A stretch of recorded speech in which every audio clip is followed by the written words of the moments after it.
En esta mañana vamos a tratar el tema que ustedes pueden ver en sus boletines, Principios Misioneros según Jesús. Esta es una porción del Evangelio de Lucas que estamos estudiando, especialmente los domingos en la tarde. Y esta porción, en el capítulo 10 de Lucas, es una amplia porción y por supuesto no la vamos a estudiar toda. Hay algunos predicadores que pueden acaparar grandes cantidades de versículos en un solo sermón y no necesariamente está mal, pero a mí me gusta imitar más y quiero ser parte de los que van antes que ir rápido, lento. Y me gusta tratar de exponer lo que más se puede de un versículo en particular. Así que este capítulo 10 es una larga sección, en realidad que va desde el versículo 1 hasta el versículo 24. Es casi todo lo que leímos en la lectura de la Escritura esta mañana. Pero hoy vamos a enfocarnos solo en los primeros versículos del capítulo 10. En este pasaje encontramos algo que hemos visto acerca de Jesús en los versículos pasados. Si han escuchado algunos mensajes de Lucas, y es el corazón evangelístico de Jesús. No podemos tener dudas de que Jesús, sobre todas las cosas, tenía un corazón evangelístico. Jesús tenía una pasión por proclamar el Evangelio porque Él sabía lo que era verdaderamente importante. Él mismo habló acerca del propósito de su venida. Y Él vino no para principalmente y únicamente sanar enfermos como una prioridad o hacer milagros. No vino como parte de una tarea altruista de Dios para hacer del mundo algo mejor. No vino a establecer movimientos sociales o políticos para dar beneficios a las personas de la sociedad del primer siglo. Su misión fue clara. Él dijo en algunas ocasiones, por ejemplo, en Lucas el capítulo 4, versículo 18, Él dice, el Espíritu del Señor está sobre mí, citando a Isaías, por cuanto me ha ungido, ¿para qué? Para dar buenas nuevas a los pobres. Me ha enviado para sanar a los quebrantados de corazón, a pregonar libertad a los cautivos, vista a los ciegos, a poner en libertad a los oprimidos, verso 19, a predicar el año agradable del Señor. Esta fue su misión, este fue su corazón, en ello estaba su corazón. En el capítulo 5 también vemos de Lucas el versículo 32, después de llamar a Leví, al discípulo Mateo, Jesús dice, no he venido a llamar a justos, sino a pecadores al arrepentimiento. La pregunta, ¿por qué vino Jesús? Él vino a predicar libertad a los cautivos, vino a predicar arrepentimiento a los pecadores. Esta fue su misión. Ahora, debemos esperar entonces, si este fue el gran corazón de Jesús, el corazón evangelístico del Hijo de Dios, entonces debemos esperar que esto Él lo transmitió a sus discípulos también. Y es exactamente lo que hizo con los 12 discípulos. Él transmitió la prioridad de la misión de proclamar el Evangelio, de predicar el reino de Dios, incluso cuando Él estaba allí junto a ellos y mucho más después, cuando esta obra creció exponencialmente mientras los discípulos se multiplicaban y en otros discípulos a lo largo de toda Asia Menor y el mundo entero. Y es en este contexto que nosotros encontramos algunas demandas de Jesús, porque no es una tarea fácil y debemos reconocer la predicación del Evangelio verdaderamente entendido, bíblicamente entendido. No es una tarea fácil. ¿Por qué? Porque siempre estamos expuestos al rechazo de las personas. Y porque las demandas del Evangelio tienen un efecto pesado sobre las personas. Nosotros lo sabemos por experiencia propia y Jesús preparó a sus discípulos para esto. ¿Se acuerdan cuando Él dijo en el capítulo 9, el versículo 23, algo que ya estudiamos, y un versículo famoso, y decía a todos, si alguno quiere venir en pos de mí, niéguese a sí mismo, tome su cruz cada día y sígame. Esto es el cristianismo. Esto es ser discípulo de Jesús, negarse a uno mismo, tomar la cruz cada día y seguirle. No es nada fácil. Es algo de hecho imposible para las personas y nadie de las personas del mundo en sus propios cabales abandonaría su propio yo, negaría sus propios anhelos y deseos y sueños para tomar la cruz de Cristo y seguirle. Nadie lo haría, seamos honestos, y ninguno de nosotros lo hubiese hecho si no hubiese sido porque Dios puso una disposición divina en nuestro corazón para hacer lo que dice el versículo 23. Este es el mensaje entonces que los discípulos debían predicar. Ahora, la semana pasada es en este contexto entonces de Jesús, veíamos hace 2 semanas, yendo hacia Jerusalén, Si van al versículo 51 del capítulo 9, dice, cuando se cumplió el tiempo en que él había de ser recibido arriba, afirmó su rostro para ir a Jerusalén. Esto marca entonces el final del ministerio de Jesús en Galilea. Ustedes saben, Palestina estaba dividida principalmente por dos regiones en el primer siglo, el norte y el sur. El norte y el sur. El norte era Galilea y las aldeas y ciudades de Galilea, y el sur, Judea, donde estaba Jerusalén, Cesarea y algunas otras ciudades. Y Jesús tuvo su ministerio principalmente y sobre todo en Galilea, en el norte de Palestina. Es allí donde Él llevó a cabo su ministerio en los primeros 9 capítulos de Lucas, haciendo milagros, sanando enfermos, expulsando demonios y predicando el Evangelio por cada ciudad y por cada aldea, tanto así que sus seguidores crecían y seguían creciendo exponencialmente en multitudes, y cientos de judíos seguían a Jesús por las calles de Galilea. Pero el versículo 51 entonces marca el final de su ministerio en Galilea. Y esto es como Lucas quiere armar y estructurar su información, su evangelio. Su ministerio entonces en Galilea termina en el versículo 51 y comienza ahora su viaje de descenso hacia Jerusalén, o más bien ascenso, si pensamos que Jerusalén está en un monte. Pero allí, espiritualmente hablando, figuradamente hablando, también Jesús comienza un viaje descendiente que va desde un ministerio muy popular a ser muy popular hasta ir a su propia muerte, a la cruz en Jerusalén. Así que este es el camino, podemos decir, más extendido de la vía dolorosa de Jesús. Y el versículo 51 entonces nos comunica que este es el inicio cuando Jesús abandona Galilea. Abandona las ciudades de Galilea para dirigirse en una larga travesía hacia Jerusalén, donde finalmente va a ser crucificado. Y todo este viaje, Lucas narra desde el capítulo 9, versículo 51, hasta el capítulo 19. Hasta el capítulo 19 tenemos casi 9 capítulos, entonces, del viaje de Jesús hacia Jerusalén, algo que ningún otro evangelista hace, ni Mateo, Marcos, ni Juan. Y hay algunas y muchas cosas que suceden en este viaje. Una de esas cosas, cuando Jesús inició este viaje a Jerusalén, apenas salía de Galilea, es la que estudiamos hace 2 domingos, en los versículos 57 al 62, donde Jesús se encuentra con un prospecto potenciales discípulos de Él que querían seguirlo. Estaban dentro de la multitud, se habían identificado con Jesús, le admiraban como maestro, como un hombre enviado de Dios, como un profeta que hacía milagros, un hombre que predicaba con autoridad. Y aquí aparecen estos 3 encuentros con los 3 prospectos de discípulos. Querían ser realmente seguidores de Jesús, pero había un problema con cada uno de ellos. Y Jesús nos deja ver cuáles eran esos problemas, y de esto hablamos hace 2 semanas. Ahora es en ese contexto entonces que nosotros comenzamos con el capítulo 10. El capítulo 10. Y en este capítulo 10 entonces encontramos otro grupo de discípulos. Dice el versículo 1 del capítulo 10, el versículo 1 solo describe para nosotros cuál es el trasfondo, el contexto, en realidad, y las palabras propias de Jesús comienzan desde el versículo 12 en adelante, y es aquí donde vamos a encontrar algunos principios para nosotros. Pero el versículo 1 describe solamente el contexto y dice, después de estas cosas, designó el Señor también a otros 70, a quienes envió de 2 en 2 delante de Él a toda ciudad y lugar donde Él había de ir. Y que encontramos entonces este grupo de discípulos que son los 70. Los 70.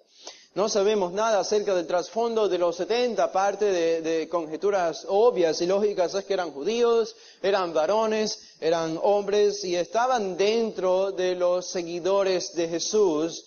También debemos reconocer que estos 70 no eran los 12. No es que estaban los 12 allí incluidos y aparte otros más. Los 12 es un grupo aparte, el versículo 1 lo dice claramente. Así que estos 70 discípulos, entonces eran 70 hombres que se habían identificado con Jesús, que le admiraban, pero hay algo interesante que este capítulo 10 al comenzar es como si hiciera un contraste con los 3 discípulos, entre comillas, anteriores. Los 3 que habían dicho, Señor, yo te seguiré donde quiera que vayas. Señor, quiero seguirte, pero deja que entierre primero a mi padre. Señor, quiero seguirte. Claro que sí, tú eres el Señor, pero déjame que me despida primero de los que están en mi casa. Estos tres tienen tres excusas para no seguir a Jesús. Eran discípulos externamente, superficialmente, pero cuando Jesús puso la demanda sobre ellos, abandonar algo en sus vidas para seguirle a Él y vivir predicando el reino, ellos tuvieron alguna barrera que interpusieron entre su llamado y su propia vida. No quisieron ser molestados más allá.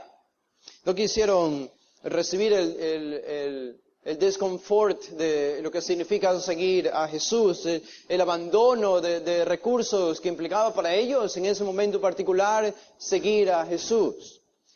Y vemos casi el contraste en los 70. Cuando Jesús dice que designó a otros 70 y los envió dándoles instrucciones, no hay ninguna excusa, no hay ninguna barrera. Y esto nos dice que estos 70, estos sí eran genuinos discípulos de Jesús. Estos estaban dispuestos y habían contado el costo y estaban dispuestos a seguir a Jesús. Estos eran de los que habían abandonado cosas. Estaban dispuestos a abandonar cosas como los 12 para seguir a Jesús y ser fieles a Él. Estos 70 entonces son fieles discípulos de Jesús. Sin embargo, eran donadies porque no sabemos nada acerca de ellos. Y es cierto lo que dice Pablo y es cierto de todos nosotros, no son muchos sabios. No son muchos nobles. Aparentemente duro, Pablo diciendo a una congregación, ustedes no son la gran cosa. Ustedes no son la gran cosa. Ustedes no son prominentes en su sociedad. El Señor no nos llamó por eso. El Señor nos llamó porque son muy inteligentes. No están por eso en la iglesia, dice Pablo a los Corintios en el capítulo 1. Y esta es la perfecta descripción de nosotros. Esta es la perfecta descripción de los 70 que están aquí. Su pasado es oscuro, no sabemos nada acerca de Dios y quizás eso habla más de quiénes eran ellos. Porque la Biblia, Lucas, no tiene necesidad de presentarnos a cada uno, no tiene necesidad ni siquiera de mencionar a alguno de sus nombres, por lo menos de su proveniencia, de su trasfondo. Todo esto comunica que eran 70 hombres que venían de la oscuridad, no eran nobles, no eran sabios. Era gente del vulgo y del común que sencillamente y humildemente habían puesto su fe en Cristo, que se habían arrepentido y querían seguirle porque habían reconocido que no hay nada más importante en esta vida que eso. Estos son los 70, son los donadies. Y sin embargo, por medio de estos 70 donadies, el Señor va a llenar prácticamente Palestina en su viaje hacia Jerusalén del Evangelio. Ahora, tenemos los principios. Si bien es cierto, ustedes van a notar aquí leyendo, si prestaron atención cuando leímos estos versículos, hay particularidades que se aplican solamente a los 70. Particularidades convencionales a la cultura y al llamado específico que ellos habían recibido de Jesús. Recuerden, Jesús está yendo a Jerusalén, Jesús está próximo a morir. Y eso nos dice que ellos tenían particularidades que nosotros no necesariamente tenemos. Pero, sin embargo, en todos estos versículos encontramos principios para nosotros. Principios. Por eso he llamado a esto los principios misioneros según Jesús, o si ustedes quieren, los principios evangelísticos según Jesús, porque estos principios permanecen por encima de todos los tiempos, congelados y aplicables a cada uno de nosotros. Son transferibles estos principios a nuestras propias vidas. Este es el preámbulo, entonces, si prestan más atención al versículo 1, noten el versículo 1, dice, después de estas cosas, ¿después de qué cosas? Después del rechazo de los tres supuestos discípulos, después de todas las cosas que acontecieron en el capítulo 9, que son muchas, la transfiguración de Jesús, el reconocimiento de Jesús por Pedro acerca de su verdadera identidad, el propio envío de los 12 en los primeros 6 versículos del capítulo 9. Después de estas cosas, dice el texto, designó el Señor también a otros 70. Designó el Señor también a otros 70. Esa palabra designó es una palabra importante porque es una palabra que hace referencia a una elección pública. Una elección pública, una comisión pública. Jesús entonces está aquí eligiendo públicamente, oficialmente, un grupo más extendido de discípulos para enviarlos a predicar el reino. Esto fue algo muy público y fue algo oficial. Esto ocurrió entonces paralelamente al envío de los 12. Si ustedes se acuerdan, los primeros versículos del capítulo 9, Jesús envió 12. A los 12, también de 2 en 2, nos dicen Marcos, y algunas de las instrucciones son muy similares que encontramos aquí en este capítulo 10 también para los 70. Son muy similares y son paralelas. Sin embargo, estos 70 no gozaban del prestigio de los 12 discípulos, por lo menos el prestigio que ellos acumularían hacia el futuro. Hay algunas distinciones entre estos 70 y los 12. Los 12 recibieron oficialmente autoridad para hacer milagros y expulsar demonios. Mientras que los 70, aunque reciben también esta autoridad, reciben la capacidad de hacer sanidades, dice el versículo 9, y sanad enfermos.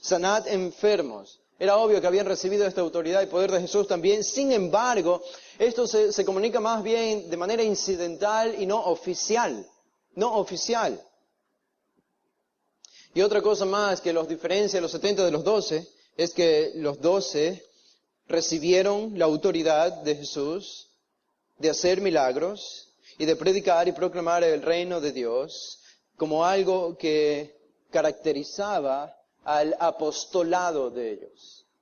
Esta era la señal de ellos como apóstoles. En cambio, en los 70 no vemos que sean llamados apóstoles. Son simplemente discípulos de Jesús que son enviados para una tarea particular. Aunque en la práctica no haya habido mucha diferencia entre ambos, mientras fueron enviados. Otra de las diferencias importantes que pienso es que los 12 tuvieron una misión permanente de parte de Jesús. Fueron enviados y se les fue conferida la autoridad, pero todo se presenta en el contexto del envío de los 12 como algo permanente. Ellos siguieron siendo conocidos como los 12 de Jesús, que llevaban su autoridad. En cambio, en los 70 más bien parece que esta misión fue temporal. Fue temporal. Y sabemos que fue temporal, porque vemos el propósito por el que Jesús los envió. Noten el versículo 1, dice, a quienes envió, dice, de 2 en 2, delante de Él, a toda ciudad y lugar donde Él había de ir. Hasta donde yo sepa, Jesús nos sigue visitando ciudades el día de hoy. Visitó ciudades antes de llegar a Jerusalén, donde finalmente murió, y esa era la misión de los 70. Visitar cada ciudad que Jesús iba a visitar para preparar su llegada. Esta era entonces la misión, y era una misión temporal. Cuando Jesús terminó de visitar la última ciudad hasta llegar a Jerusalén, esta misión de los 70 terminó. Ahora ellos siguieron viviendo como discípulos de Jesús y formaron la iglesia de Jesús y seguían siendo testigos de Jesús, pero la misión particular que encontramos en este capítulo 10 fue temporal, en el caso de los 70. Y esto nos dice entonces que su misión principal era predicar el reino de Dios. Dice al final del versículo 9, se ha acercado a vosotros el reino de Dios. Esto es lo que ustedes deben predicar. Se ha acercado a vosotros el reino de Dios. Ellos entonces debían predicar, el rey ha llegado, el rey ya está aquí. Y hemos llegado a esta ciudad a anunciarles que el rey que ya llegó está próximo a visitar esta ciudad. Está próximo a visitar esta aldea. Él viene. Nosotros hemos creído en Él, crean en Él, recíbanle cuando venga. Esta es la embajada del rey que fue a preparar el camino, algo así como lo que hizo Juan el Bautista ante la manifestación de Jesús al principio de su ministerio. Vino a preparar su camino. Esto es lo que los 70 tenían que hacer en un sentido. Preparar el camino de Jesús en cada ciudad donde Él había de ir. Ahora hay algunas cosas que nosotros podemos ver este versículo 1 desde la siguiente perspectiva, si lo queremos entender mejor. Podemos decir, ¿cuántos envió Jesús? Jesús envió 70. ¿Cómo los organizó Jesús? Los organizó de 2 en 2, dice el versículo 1. ¿A dónde los envió Jesús? Los envió a toda ciudad y lugar a donde Él había de ir. ¿Y para qué los envió Jesús? Bueno, los envió delante de Él, es decir, como un movimiento estratégico de avanzada. Es como que Jesús se está multiplicando en realidad en 70 personas. y está proclamando el mismo mensaje que él proclamaba por medio de estos 70 discípulos a todas las ciudades donde él había de ir. Ustedes sienten al leer este pasaje entonces y al entender su contexto, el sentido de urgencia que tenía Jesús. No voy a estar más en esta tierra. Esta es la última vez que voy a visitar estas ciudades en mi camino a Jerusalén. Voy a ir al cielo, voy a morir en la cruz, no veré más a estas personas. Este fue el último intento a gran escala, misionero y evangelístico de Jesús por toda Palestina. Esa es la razón. Si alguien se pregunta por qué envió 70, esta es la razón por la que Jesús envió 70 discípulos a predicar el Evangelio. Entonces, alguien podría hacer la pregunta también, y una observación válida en el versículo 1, Jesús dice que los envió. ¿Cómo los organizó? De 2 en 2. Igual que cuando envió a los 12 discípulos, los envió de 2 en 2. ¿Por qué Jesús los envió de 2 en 2? Bueno, hay algunas razones que podemos pensar por qué Jesús los envió de 2 en 2.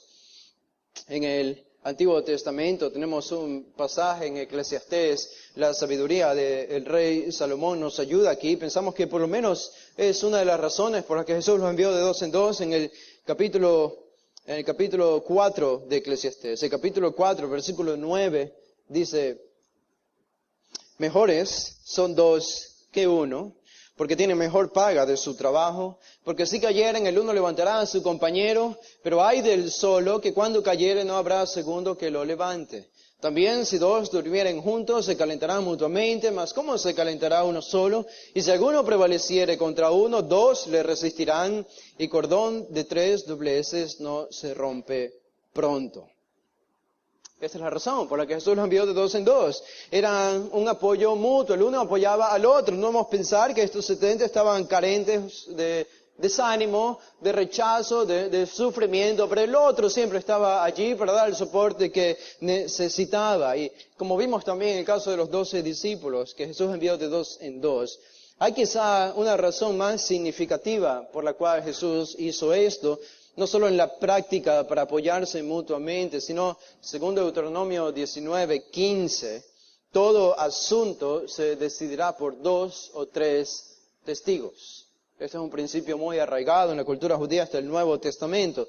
Todo principio, todo asunto se decidirá por 2 o 3 testigos.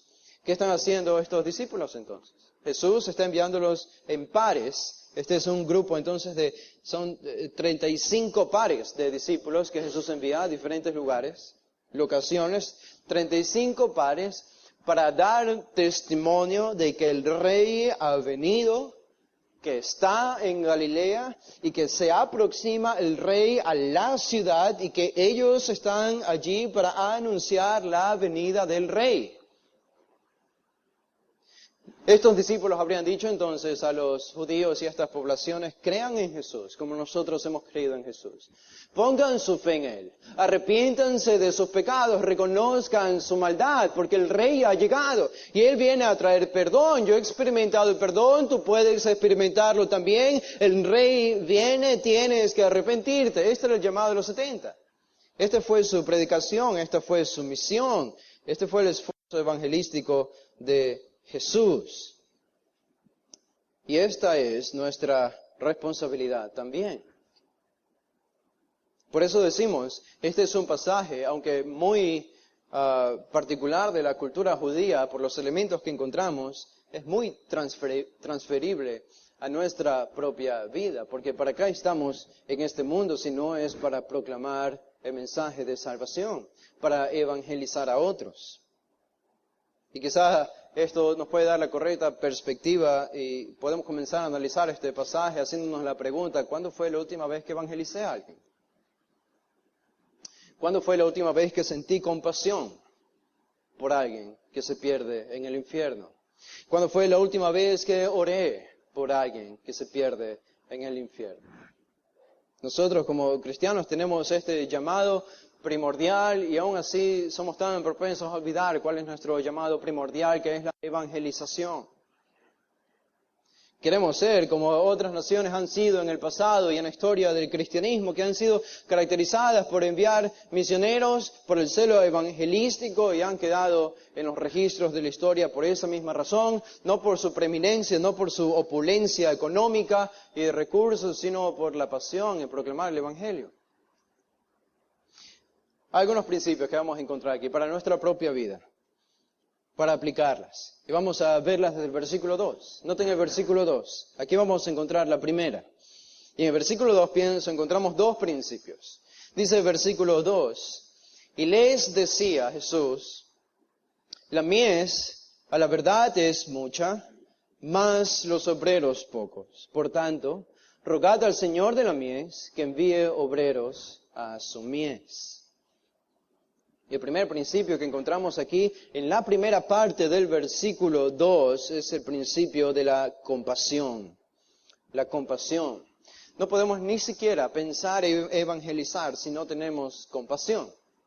Este es el requisito necesario. Y si ustedes se dan cuenta, interno. La compasión es interno, es una actitud interna y comienza en el corazón, y la compasión es algo que puede desarrollarse porque debemos reconocer, quizá naturalmente no tenemos compasión por otros, pero es algo que nosotros podemos desarrollar en nuestro interior si hacemos lo que tenemos que hacer.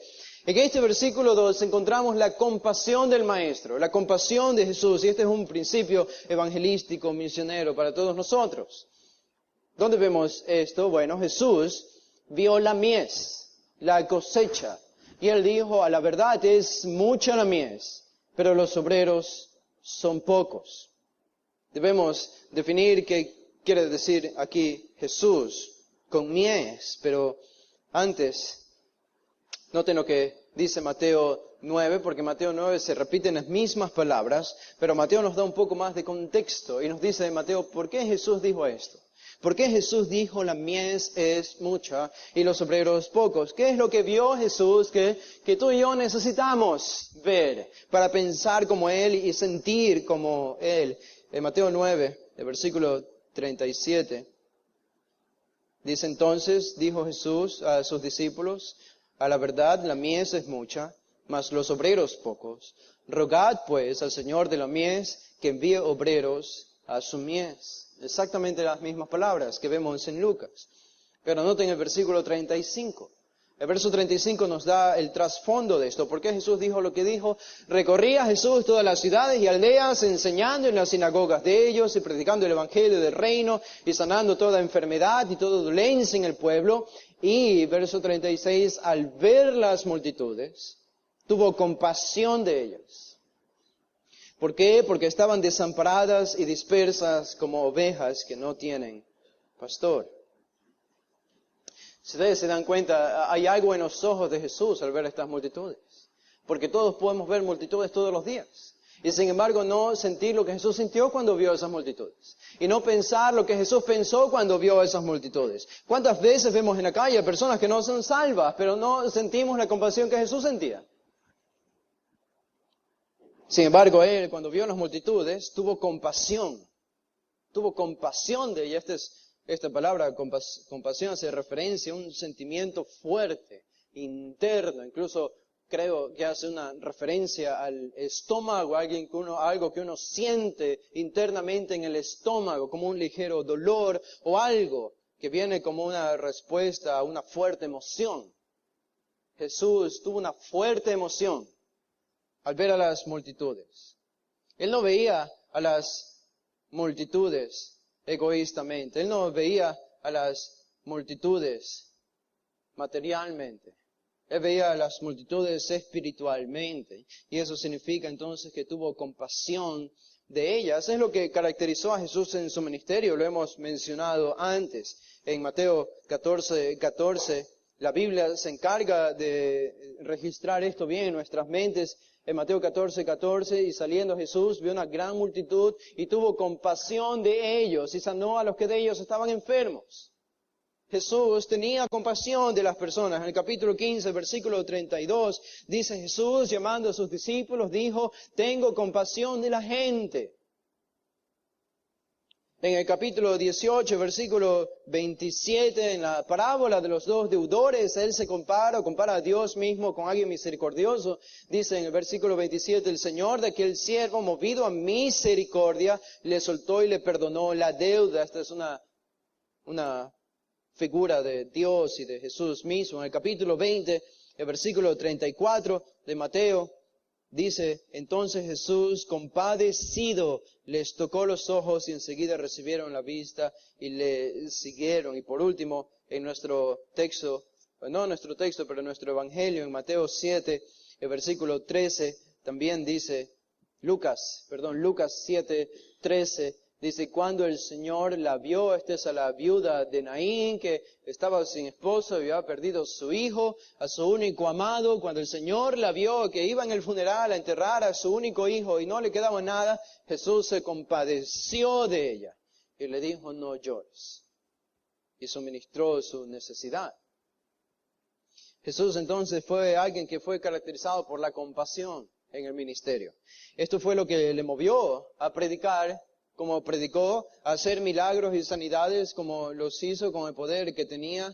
Con Lázaro vemos lo mismo cuando en Lucas 11 Jesús se compadeció de Lázaro, incluso lloró por Lázaro. Y todo el Antiguo Testamento enseña que Dios es un Dios de misericordia y compasivo. Este es el primer principio, entonces no puede haber verdadero evangelismo, no puede haber una iglesia evangelizadora, porque no podemos esperar a que esto se lleve a cabo como una tarea mecánica, ¿no? No puede ser una tarea mecánica, no puede ser una tarea que sirva para alimentar nuestro orgullo y nuestra arrogancia, para decir cuántos hemos ganado para Cristo. Tiene que ser y tiene que comenzar con la compasión, con este sentimiento fuerte, interno, hacia los perdidos. Ahora, ¿cómo podemos desarrollar compasión? Pienso que el siguiente principio nos ayuda a ver eso. Pero algo antes, y que nos ayuda a explicar más la compasión que tuvo Jesús aquí. ¿Por qué sintió compasión? Porque Él vio algo que nosotros a menudo no vemos.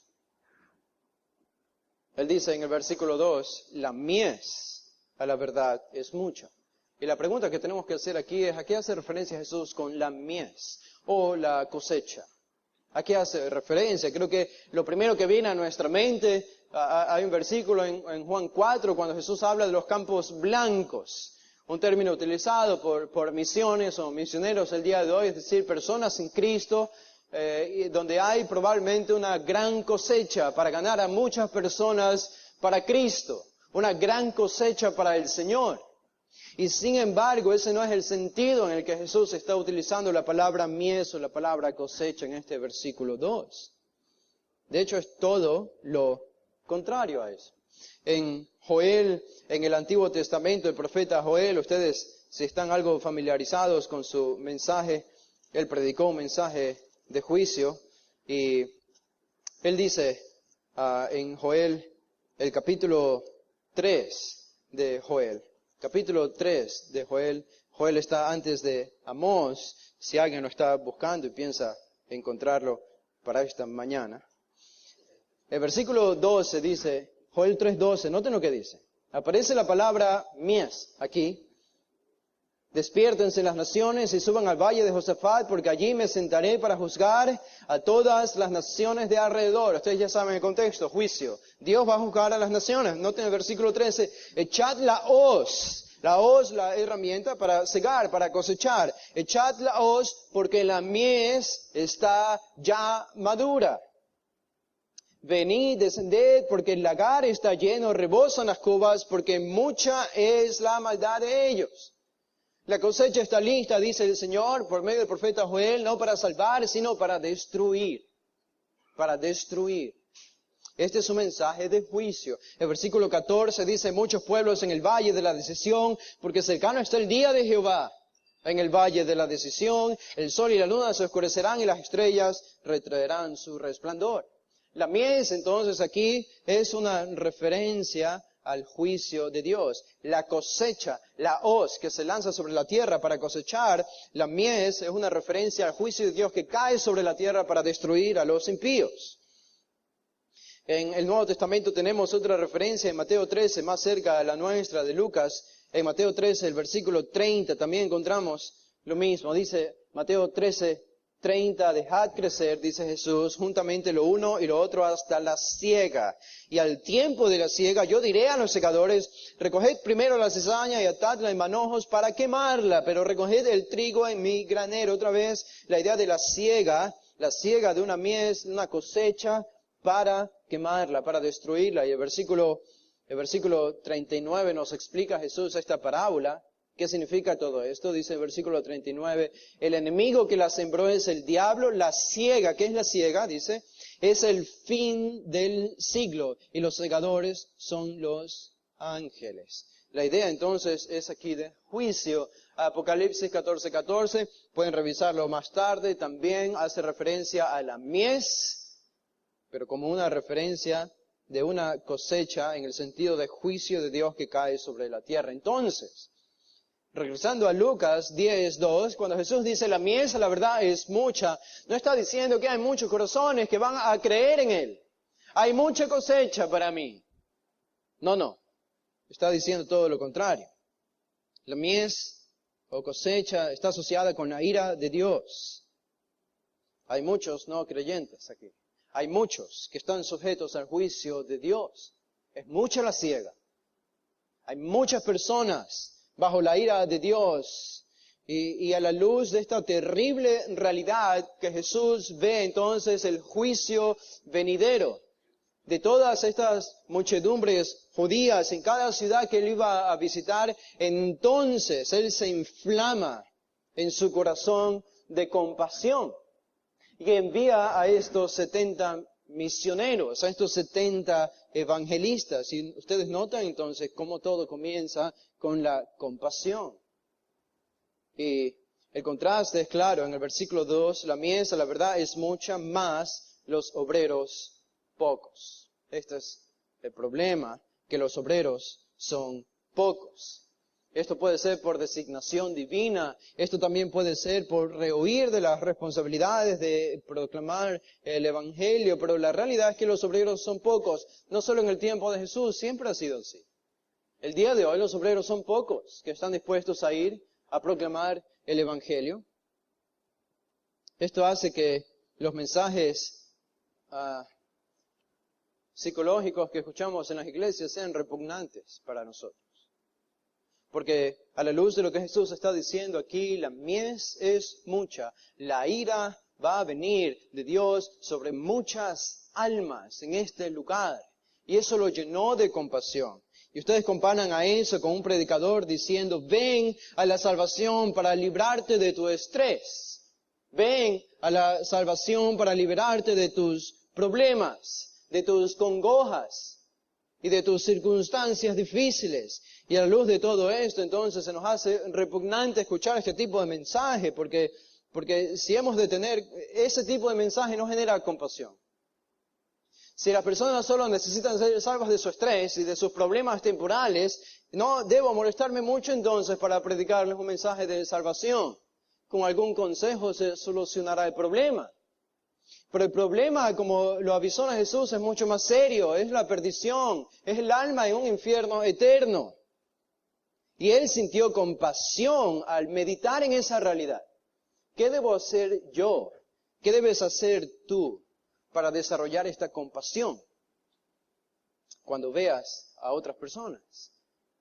Reflexiona y medita en la realidad del infierno. Piensa en el infierno. Piensa en el infierno. Y piensa en el sufrimiento de estas personas en el infierno sin fin. Si eso no genera compasión, bueno, no sé qué. Pero eso genera compasión en nosotros. Pobres personas, pobres almas que se pierden a un sufrimiento donde no tendrán escapatoria. Y entonces Jesús, por esta misma razón, llegó hasta derramar lágrimas, y nosotros podemos hacerlo en nuestras oraciones privadas cuando reflexionemos sobre esto. Pero esto nos debe llevar al segundo principio entonces, esta compasión. El segundo principio está en la segunda parte del versículo 2. Después de que Jesús dice, la mies, la verdad es mucha, más los obreros pocos, dice, por tanto, rogad al Señor de la mies que envíe obreros a su mies. Rogad. ¿Qué les parece esa palabra? ¿Qué significa eso? ¿Qué es rogar? Rogar es orar. Es orar. Este es el segundo principio. Como dijimos en el primero, no hay verdadera evangelización, no hay verdadera misión si no hay oración. Oración. No solo entonces oramos. Jesús dice algo muy interesante aquí. Él no está diciendo rueguen por la salvación de estas personas. Ahora, es algo que debemos hacer. El resto del Nuevo Testamento lo aclara para nosotros. Debemos orar por la salvación de las personas. Pero aquí Jesús no está diciendo que oremos por la salvación de las personas.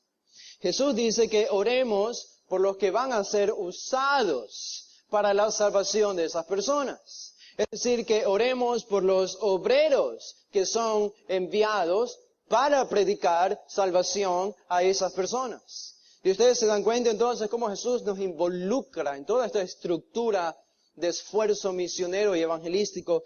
Por decirlo entonces, no podemos decir que alguien está exento de las misiones en este mundo. Ningún cristiano, como ha dicho un famoso misionero y se ha repetido a lo largo, ya se ha convertido en un refrán en cristianismo. Si no vas como un misionero, si el Señor no te envía como un misionero a otro país, entonces debes sostener la soga por ese misionero. ¿Cómo lo haces? Enviando tus recursos para él, para sustentarle, orando fielmente por él y fervientemente por él para que el Señor le sostenga y le dé éxito en su tarea. Pero estás involucrado en la tarea de las misiones.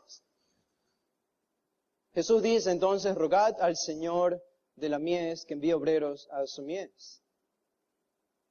¿A quién debían orar ellos? Entonces dice Jesús, oren y rueguen al Señor de la mies. Al Señor de la mies. Este versículo 2 comunica por todos lados la soberanía de Dios. Esta mies, esta cosecha que está lista para la destrucción, para el juicio, tiene un dueño, y el dueño no es Satanás, el dueño es Dios. Él es el dueño de la mies. La ira es de Él, el infierno es de Dios. Los obreros que son enviados para predicar salvación a los que están en esta mies son de Dios también. Él los envía, el versículo lo dice claramente. Y los que oran para que el Señor envíe a estos obreros también son de Dios, porque Él mismo les dice oren y rueguen. Todo es de Dios, desde el principio hasta el fin. Y aún así, no dudamos que Jesús tenía esta perspectiva correcta de la soberanía de Dios y su propia soberanía sobre todas las cosas. Y aún así, Él dice en el versículo 2, rueguen al Señor de la mies que envíe obreros a su mies. Esta es la tensión antigua entre la soberanía de Dios y la responsabilidad humana. Si Dios va a salvar a los suyos, porque ya los ha predestinado, entonces, ¿por qué tengo que orar por ellos? ¿Por qué tengo que predicarles el Evangelio? Hoy les tengo una respuesta a esa pregunta de probablemente 500 años o más. La respuesta está en este versículo 2, porque el Señor lo dice. Porque el Señor lo dice.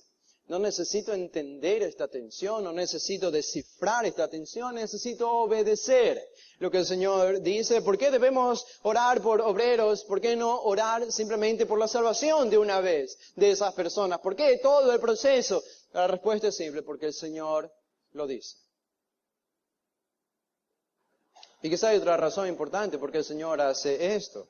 Y la razón es que nosotros no podemos pensar que podemos vivir la vida cristiana tan egoístamente que nunca pensamos en la salvación de otros, que nunca pensamos en la redención de otras personas. Y ha dejado entonces el Señor Jesús un mandato claro para nosotros, orar al Señor de la mies para que envíe obreros a su mies. Al hacer esto, Jesús sabiamente sabe y entiende que una de las cosas que hace la oración es desarrollar actitudes que no tenemos en nuestro corazón.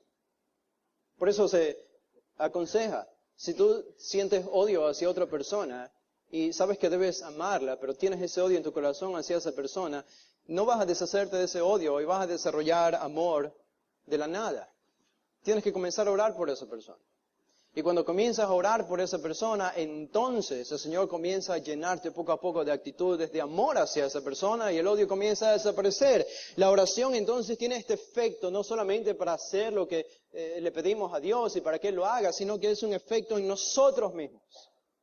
Al orar, nosotros desarrollamos compasión. Si tú oras por los perdidos, si no lo has hecho antes, si no tienes compasión, pero comienzas desde hoy o mañana a orar por los perdidos, te vas a dar cuenta cómo esa compasión comienza a crecer en tu corazón. Y vas a comenzar a crecer y a crecer y a crecer, y entonces te vas a encontrar a ti mismo tomando acciones y tareas e involucrándote en ministerios y haciendo cosas por medio de la iglesia para la salvación de los perdidos. Este es el segundo principio, entonces, el principio de la oración. Debemos orar por misioneros, para que el Señor, por medio de estos misioneros, libre de la cosecha de su ira a los que están sujetos a esa ira. Debemos ser una iglesia que ora por misioneros. Hermanos, ustedes deben orar por misioneros. Deben orar que el Señor de esta iglesia levante particularmente misioneros para enviarlos a otros lugares donde el Evangelio no ha llegado. Esa es nuestra tarea. Esa es su tarea. El Señor lo dice aquí, rueguen al Señor de la mies que envíe obreros a su mies. Y quizá no hemos visto mucho éxito en la misión o en la evangelización de otros lugares, es porque no hemos orado para que el Señor envíe misioneros. Si el Señor dice que oremos, es porque Él va a responder esta oración. Y yo tengo la plena confianza de que si todos nosotros como iglesia comenzamos a orar que el Señor levante misioneros de esta congregación, Él lo va a hacer a su debido tiempo, en las circunstancias correctas, y va a enviar de esta iglesia misioneros a otros lugares. Una pregunta más que podemos hacerle a este versículo 2 para pasar al siguiente o terminar, dependiendo del tiempo, es ¿quién es el Señor de la mies? ¿Quién es el Señor de la mies? Jesús dice, rueguen al Señor de la mies que envíe obreros a su mies. Me parece interesante que él termina diciendo esto en el versículo 2, rueguen al Señor de la mies que envíe obreros a su mies. Y noten lo que dice el versículo 3, id. Id. Id, he aquí, yo os envío. Yo os envío. ¿Qué les parece? ¿Quién es el Señor de la mies? Sabemos que el Señor de la mies es el que envía obreros a su mies. ¿Quién es el que envía obreros a su mies? El versículo 3, Jesús está diciendo, vayan porque yo los envío. Si Jesús está enviando a los 70 como obreros a su mies, entonces la identidad del Señor de la mies es Jesús mismo. Si los confundí más, pueden hacerme la pregunta al final del sermón, no se preocupen. Pero el punto es, el Señor está diciendo, oren, pídanme a mí, yo soy el dueño de la mies. Pídanme a mí que envíe obreros a mi mies, porque la mies es mía, los obreros son míos, y por eso el versículo 3 dice, vayan aquí, yo os envío, yo soy el dueño de los obreros, yo soy el dueño de la mies. Esto entonces, pienso, pone en perspectiva cuál es nuestra responsabilidad como cristianos en este siglo en el que vivimos, en esta edad moderna. Otros principios que encontramos en el versículo 3 y el versículo 4 y el versículo 3, el principio de protección ante el rechazo, y el versículo 4, provisión ante la necesidad. Provisión ante la necesidad, dice el versículo 3, y de aquí os envío como corderos en medio de lobos, no llevéis bolsa, ni alforja, ni calzado, y a nadie saludéis por el camino. El tiempo se me acabó, no tenemos tiempo para expandir estos otros dos puntos, pero la siguiente semana en algún culto lo haremos. Estaba leyendo acerca de Escocia. Ustedes saben que Escocia es un país unido a Inglaterra. Se le llama Gran Bretaña cuando se los menciona unidos, junto a Irlanda también. Escocia es un país relativamente pequeño. Tiene un territorio geográfico muy limitado.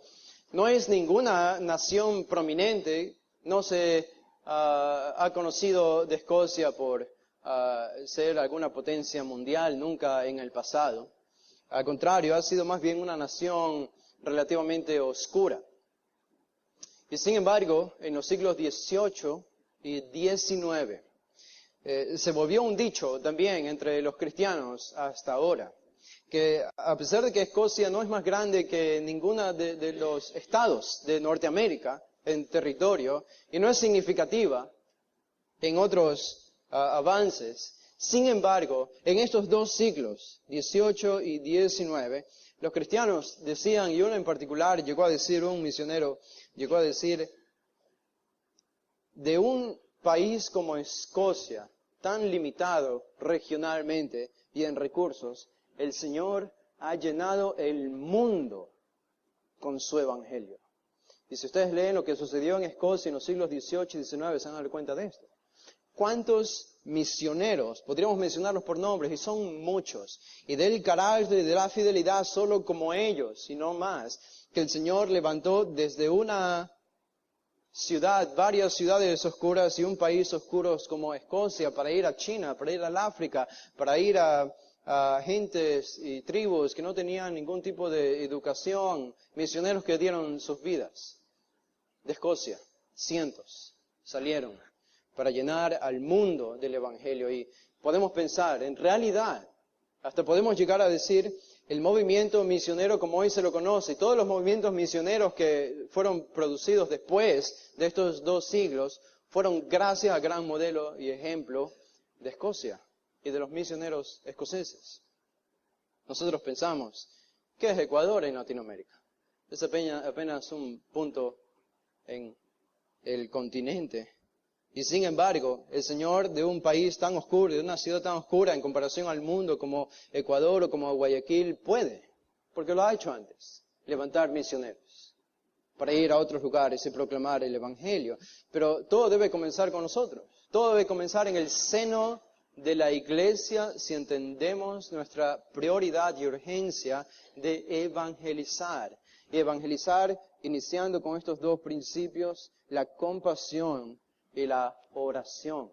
Es nuestro deseo que el Señor lo haga así. Vamos a orar para terminar. Padre, te damos gracias por este tiempo. Gracias, Señor, por este pasaje que nos confronta a nosotros, confronta nuestra dejadez, que confronta, Señor, nuestra negligencia, nuestra desobediencia, nuestras excusas para no hacer lo que debe ser prioritario para nosotros. Esto es, Señor, la gran comisión. Y damos gracias, Señor, porque en este pasaje nos recuerdas de esta gran verdad, y no solo esto, nos das los principios que necesitamos para desarrollar este corazón evangelístico y misionero, para proclamar el Evangelio. Nosotros solo podemos seguir pidiendo y desarrollando, Señor, estas actitudes y rogando, Padre, que por medio de este pasaje y la aplicación de tu Espíritu, tú traigas, Señor, a los hermanos y hermanas de esta congregación a un nuevo nivel y sentido de evangelización. Para que tomen la iniciativa y que a partir de ellos, Señor, tú comiences a glorificarte salvando almas, salvando, Señor, a gente que se pierde en el infierno. Danos esta compasión, desarrolla esta compasión en nosotros y pon en nosotros la pasión por orar también por los que se están perdiendo y por los obreros que tú debes enviar, y que los levantes y que los envíes a proclamar el Evangelio de salvación hasta que tú llegues por segunda vez. Esta es nuestra misión, este es nuestro encargo, porque el Rey viene pronto, porque tú llegas, Señor, en cualquier momento, y nosotros queremos ser hallados haciendo lo que es nuestra prioridad. Nos encomendamos en tus manos, en el nombre de Jesús. Amén.